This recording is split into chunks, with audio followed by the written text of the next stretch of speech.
Hello, good morning. Today is the 28th of February 2026, and the time is 6:35. And the topic, the area of body we would be maintaining the health of is the upper thighs. Now, the upper thigh area by the Nirbeeja Yoga style is awareness based, but what we will be paying attention to is in terms of warmth, softness, and relaxation. Now, that may seem simple, but in awareness, when you are paying attention to the upper thighs, the details of the upper thighs makes the simple points of attention, warmth, softness, and relaxation, sometimes a little difficult. So we will try and see what does that mean. So I invite you to bring your attention to the region of your thighs. And I invite you to sit down to have the experience of Nirbeeja Yoga in the maintenance of your upper thighs. So I invite you to bring your attention to your thighs in the seated posture, preferably on a chair, so that your hips are more relaxed, but in a manner that your ankles are at a 90 degree to your knees, are at a 90 degree to your hips. So that way, your thighs are maintained in a certain gravitationally balanced posture. And then bring your attention to the region of your thighs with your knees at 90 degrees and ankle at 90 degrees. I invite you to spread out your toes, not stretch toes, relaxed. If your toes are curled, just relax them and place them in a relaxed posture, flat on the ground. Don't stretch your toes. Place them in a relaxed, flat posture. Okay? And then bring your attention to the region of your thighs. And notice how is the stretch of muscles between your knees and your hips. And notice how does your skin of your thighs tense or stretch around your thighs. Can you feel the skin of your thighs? You're more likely to be aware of the muscles in your thighs than about your skin. Because a lot of people tend to have their thigh muscles a little tight, a little denser, heavier, with sometimes lifetimes of experience from fight, flight, freeze, existential angst. They want to run away from their boss, but they have to sit in the meeting. They don't want to listen to their wife, but they are sitting there at the dinner table. Yeah. Um, their wife reminds them of their mother, but they can't talk about it. Ages of resentment against mother. Yeah. But it is a lovely mother. Yeah. And then um, survival angst, surviving females. I think we have more males in the group. So, okay, more surviving females. And then you can't run, you can't sit. So all of the tension may be there in the region of your thighs because you can't run. Your thighs help you run, sit, or move. Yeah. And not doing that will hold all that tension in your thigh muscles. Sometimes people tend to have this restless leg syndrome where you have to just keep moving them. Try and notice if your legs are tending to move and try not to move them. Just pay attention to your legs and observe what they are tending to do. And then notice the softness of your muscles, notice the warmth of your muscles, and notice any sense of relaxation about your muscles. And then notice the stretch of your muscles from, for example, your knees to your hip joints. Muscle fibers are like strings or muscle bundles, muscle fiber bundles from your knees to your hips. Similarly, you would have muscle bundles from your knees to your ankles.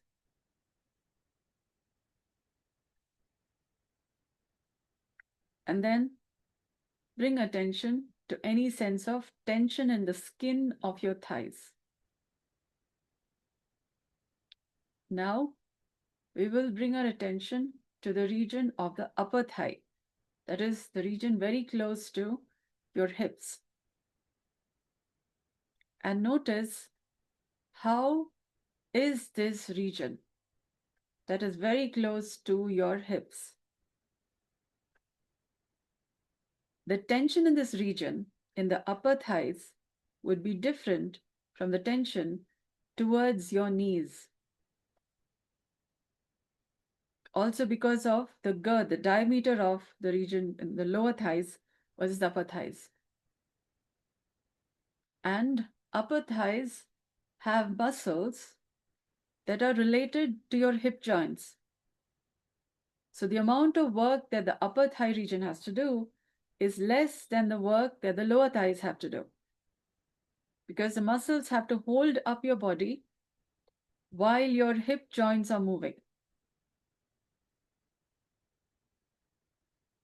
The region with the most pressure, because of the bones, the hip bones and the pelvic bones and all the movements related to it, will have a tension. It's like you have a building and you have pillars. The region where the pillars are then connected to, say, the first floor or the ground floor, um, it needs to do more work than in the middle. But middle has its own job too, but not the same as by the joints. So try and relax this area of your body. Try and relax the muscles towards the upper thighs.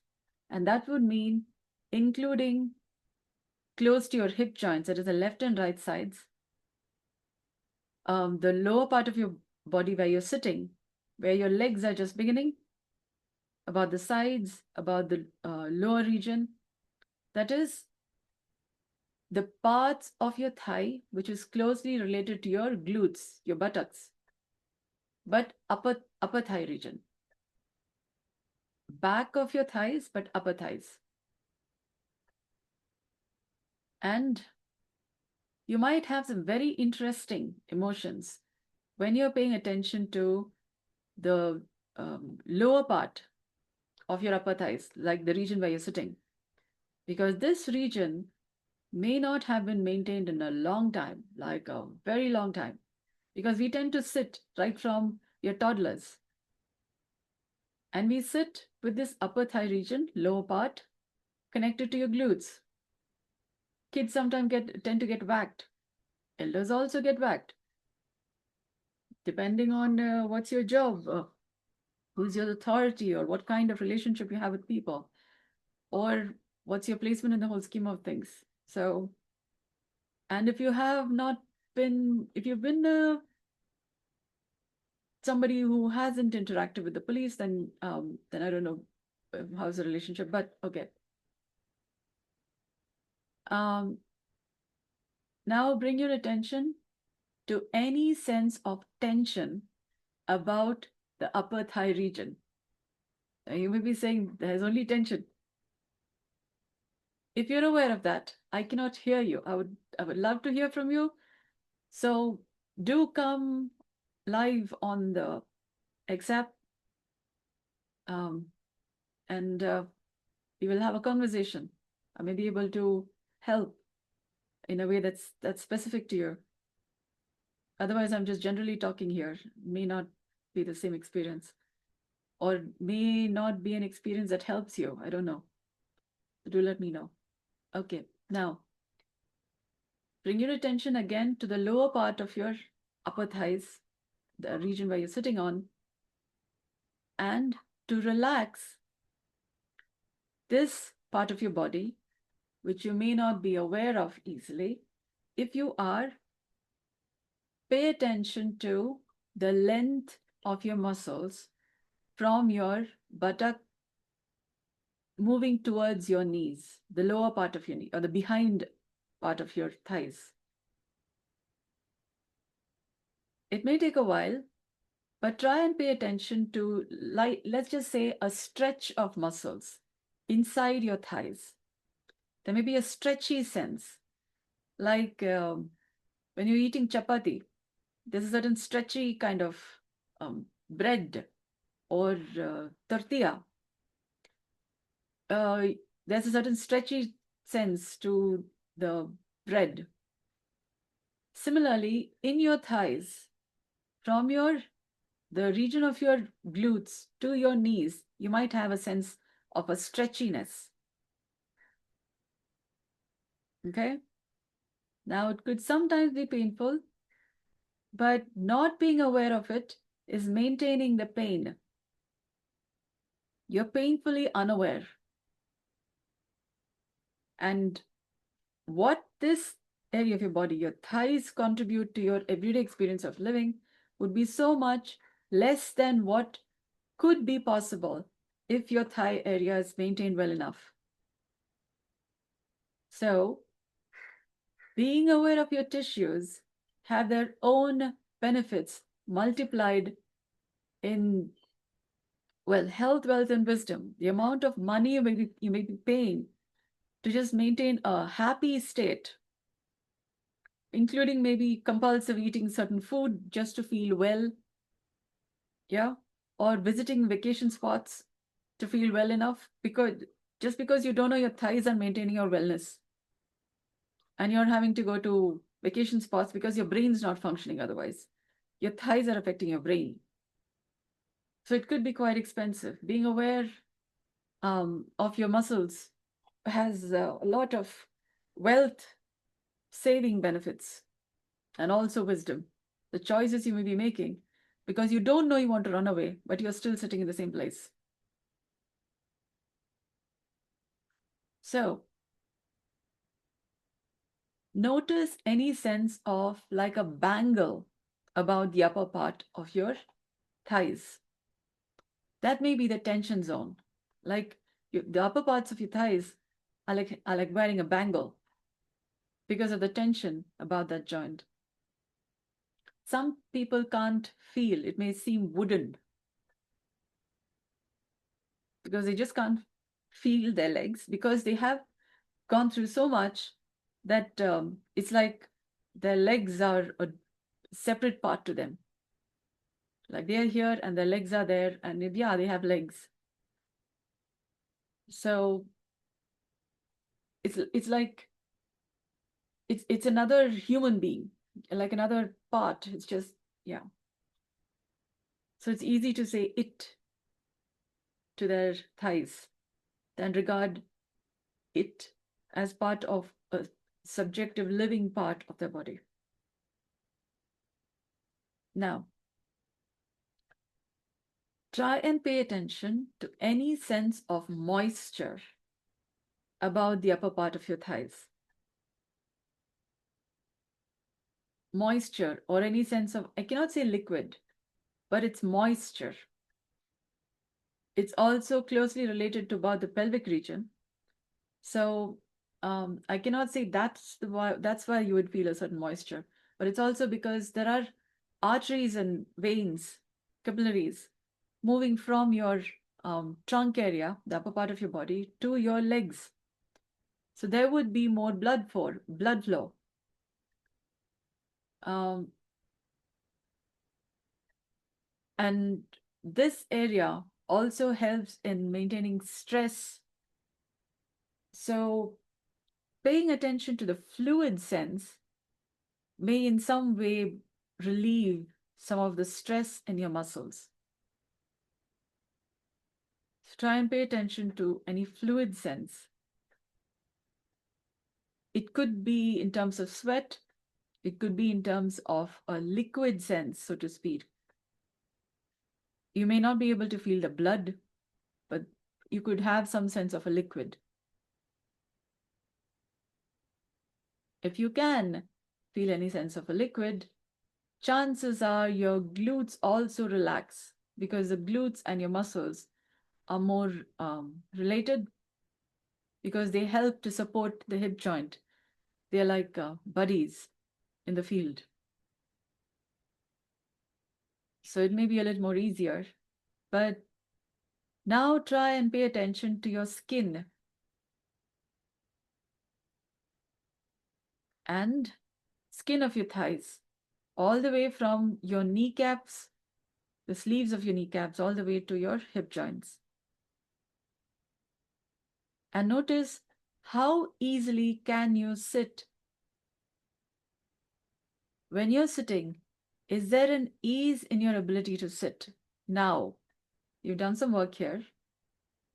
Awareness may be helping you to pay attention to your tissues in a way that may not have been possible earlier. And then notice the inner part of your upper thighs. That is about the region where is your genitals. But we are talking about the inner surface of your upper thighs. And then notice any sense of warmth about the inner surface. Now, the nervous system in the inner surface of your thighs may not have been paid attention to in a long time. For a lot of people, they do not know how the inner surface of their thighs affect their balance. People tend to pay attention to outer surface of their thighs in terms of balance, maybe, or when they're being aware, but inner surface tends to be a certain hidden area even to themselves. Their ability to feel the inner surface may be a lot more lesser, maybe because you don't even know you have to think about it. So that could be something about it. And how that maintains balance cannot be said in small words or in a few words. Now, same as the case with your arms, but let's just work with the thighs right now. And then pay attention to the lower part of your thighs, the region where you are sitting on. And notice if anything has changed about your experience of your behind the thigh, thigh behinds. Notice if anything has changed about your experience of your thighs. Maybe subtle, maybe very imperceptible, but any change is still a change for the better. This is very subtle work, but just like how they say slow is fast, subtle, to get a subtle effect, how much of work needs to be done? Whew, even a small change is good enough. Because it's not just at one layer, it's several layers, several levels. And see if it is easier for you to rest your back against your chair. Because your hip joints hold a lot of tensions, a lot of unexpressed experiences. And your upper thighs hold some of those unexpressed experiences. See if it is any easier for you to lean back against your chair, and if it's any easier to do that. If not, Try and pay attention to your lower back. The muscles there may be tighter than you may have known. So it's not the same thing. Oh, pay attention to warmth, softness, and relaxation. But try that anyways. Because there are several finer details. But nevertheless, pay attention to warmth, softness, and relaxation, nevertheless. And see if that makes any difference.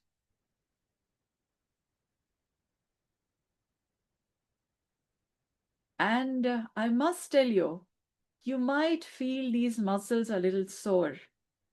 Like if you do an exercise, you go to the gym, like for the first time after a long time, your muscles may tend to feel a little sore. That's part of the workout. You know, there's a Nirbeeja Yoga. It's an exercise, the workout. It's a different kind of a workout, but it's a workout. And you may need to drink more water. When you work out, you tend to drink more water. Yeah. Um, See if you can have some buttermilk too, because that will help um, to bring about a certain coolness, a certain relaxation, a certain creativity. Don't ask me how is this related, because that will be a little more complex question. We would have to have a one-to-one to have those details. But they're also related with the bones. They're also related with um, how you can then stand up, so to speak. Your stand-up ability or upright ability. You become a more upright person because there's a sun on of your pelvic brain. No, it's maybe if you're feeling a little more warmer, maybe there is better upright ability because the tension held in these muscles may be a little less. And so your tendency to kick may be a little less. Don't know. But that doesn't mean you're getting weak. Soft is not weak. And this is strong and supple, not necessarily muscular and traumatized, held in. Some people go to the gym and they do so much of exercise, they get a heart attack. Yeah, that is not strong and supple. That's strong and traumatized. I don't know if this exercise is going to save some lives. That's still going to be worth the podcast or live. Now, try and bring attention to the region of your glutes and notice if the glute muscles are paining, sore. Yeah, this is the whole hip area tends to have this. They're all muscles who work together. While we are kind of relaxing, paying attention to different aspects of these muscles, there may be related dynamics happening, which may in some way tend to feel like a little bit of soreness. Yeah. So I'm not going to speak much. I invite you to have some vegetables, include greens, dill, cilantro, yeah, basil. Okay. Then if you can have some curd, buttermilk curd, yeah, if that works for you. Otherwise, drink water, and you can add some greens to them because that would then add to the content. Not necessarily lime, but buttermilk if you can. Okay, if you can't, then water. What can you add to water? Okay, just water would do.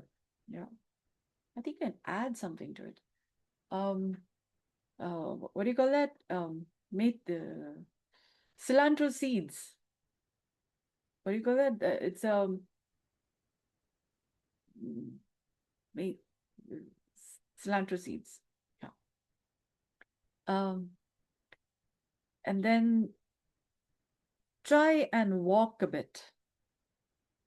If you're tired, then just rest. Otherwise, after resting for a while, I recommend walking a bit to see if anything has changed about your gait when you're walking, if anything has changed about how you walk. Okay. And that's it for now. Thank you so much for joining me. I hope this has been of value to you. Good day.